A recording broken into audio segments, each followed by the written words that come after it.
Here are the notation symbols. We've marked each part of the body and face that correspond to the symbols in the legend. Now I'll show you how to write a notation, including other parts of the sign along with location. This is what notations look like. Using these symbols, you'd choose this one for the sign meaning brain. Say includes this one.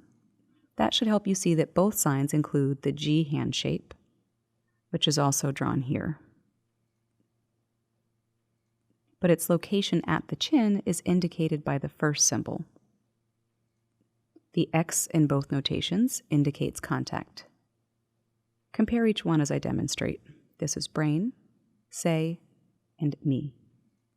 You see that the first symbol corresponds to different locations, with the hand making contact at each site. Note the location and movement. The movement is the same, but at different locations. The hand shape stays the same.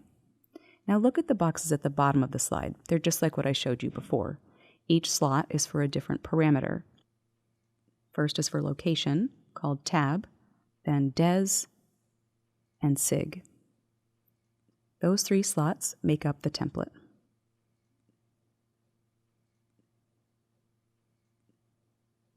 Now I'll show you for each parameter how many different contrasting features could be used to fill in that slot. That's next. Here are the labels of the three primary parameters.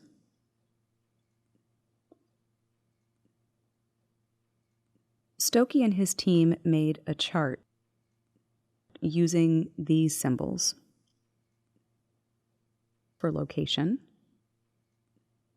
Note other symbols are used for des and sig. I'll explain each set, and I've divided them this way to make it easier to learn. I split up this set according to type. The first one is for neutral space, while these are for locations on the body, and these are for the finding that the upper arm, forearm, hand, and palm can be used for location. That information doesn't relate to the body, but rather a limb, so you'd use one of these four symbols. But if you look in the dictionary of ASL, you'll see that the symbols are arranged differently. This one is listed first, followed by the next two sets, all in one single column. You have to choose symbols from that list, so that's how to find what you're looking for.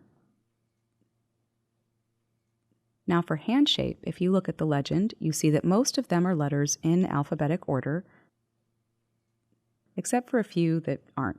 There are a few numbers in there as well. For example, A and B are then followed by the number 5. This hand shape was inserted after B to show the similarity in their hand shapes. This is B and 5. The next several symbols are letters, so if you know the manual alphabet, it'll be easy to remember which forms these letters refer to. In the second column, we see another number, 3 for this hand shape. It follows L because of its similarity to that hand shape. Then the rest are letters until the very end, where 8 is listed for this hand shape, which is used in these signs. Overall, there are just 3 numbers, 5, 3, and 8. In the book, all these symbols are also listed in one column, so when you look for hand shape symbols, you'd search in this order. Now for movement, I've sorted this set into 3 categories. Symbols in the first column indicate path or direction. Outward, inward, up, down, etc. This symbol is for up and down, each side, side to side, outward, inward, and back and forth.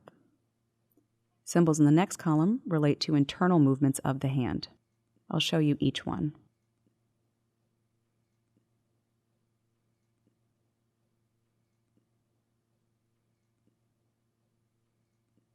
Those movements are all internal, while for hand movements in relation to the other hand, these symbols are used.